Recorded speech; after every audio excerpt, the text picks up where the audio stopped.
on the way to the airport to catch a flight to the Kelowna manufacturing facility for Flowr. If I learned one thing last night, cannabis dispensary workers here in Vancouver were not happy about the concept of having to sell irradiated cannabis or cannabis that was dramatically different from what they're accustomed to selling. So the big question for today is Flowr going to actually be selling something that is dramatically different?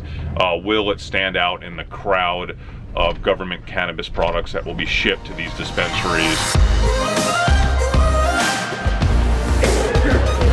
Going on about 3 hours of sleep last night. Looking forward to visiting the Flowr cultivation facility. What I really want to learn, how are consumers going to be educated on what irradiated cannabis is or non-irradiated cannabis is? Can Flowr actually mark that differentiation both to their distributors, their retailers, and to consumers in the Canadian market?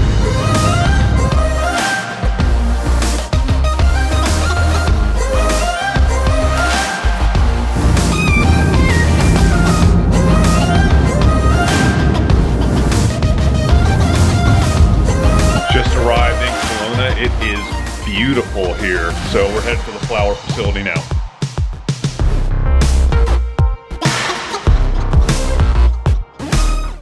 I interviewed 2 cannabis dispensaries last night. Right. And they really didn't know that much. I approached the subject of irradiated cannabis versus non-irradiated cannabis. I was actually surprised how big the reactions were.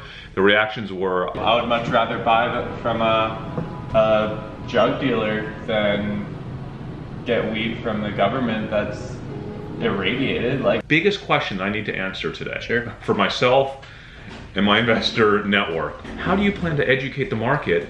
And are you allowed to package that, to market on your packaging? Well, first of all, your point about irradiated and non-irradiated is bang on. Basically, irradiation comes and takes the terpenes and essentially destroys them or turns them into not a really pleasant terpene. Everything that we do now has the terms non-irradiated in it. There are some huge companies in this space now, right? You have Canopy and you have Tilray, and why don't they do this? When it comes to growing cannabis, everyone thought that growing cannabis to scale is easy because we control all the environmental factors, as many as we absolutely can. Anytime someone comes in, they have to gown up. We have strict regulations on anything that happens. If you drop a bud on the floor, for example, it gets thrown out. For example, I'm a doctor, I'm a medical doctor. And it's one of the things that I do is ensure that there's no bacteria. I don't want to smoke bacteria. I don't want to eat bacteria. That's the big question for us investors, is how high is the barrier to entry to what you guys are doing? Well, let me ask you a question.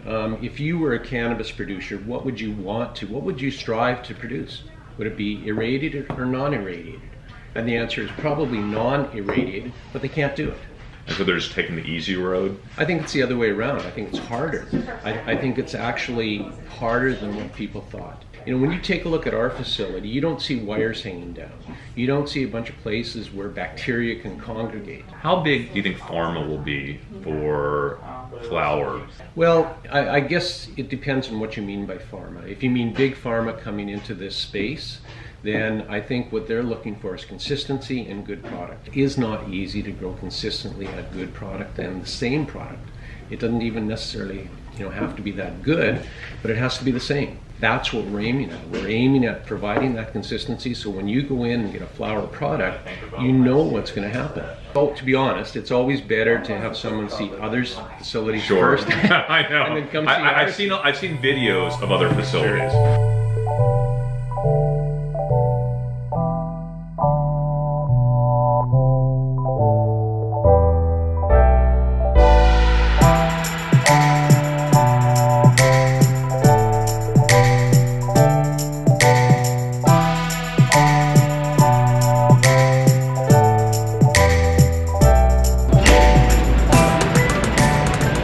These buds. I don't know how familiar you guys are with it, but just feel how solid they are.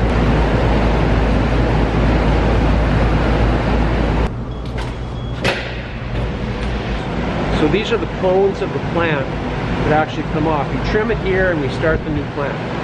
So it's not wasted at all. What do you like about Flowr specifically, about this, the way they do it here? I just like how organized everything is, for sure, and how clean, and just like the opportunity for growth. I think that's what we're all in here for, like to grow. This is the second, it's basically doubling. Once that's done, this will double the facility size. So the 2 floors here. Oh, 2 floors. Oh, I didn't realize there's 2 floors. Wow.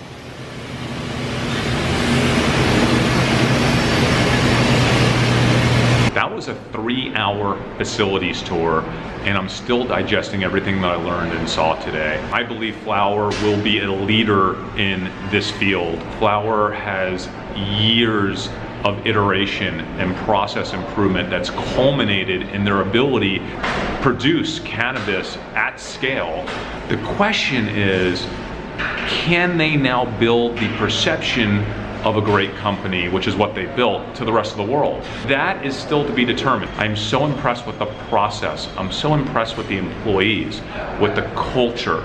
I just need to think through everything that I learned today, because ultimately, this industry is a bit different than I saw it before. High barriers to entry to do what Flowr is doing. Some new questions today that need to be answered, and I'm going to discuss those with Dave and Jordan. I look forward to doing so tomorrow and ultimately coming to a conclusion on this investment.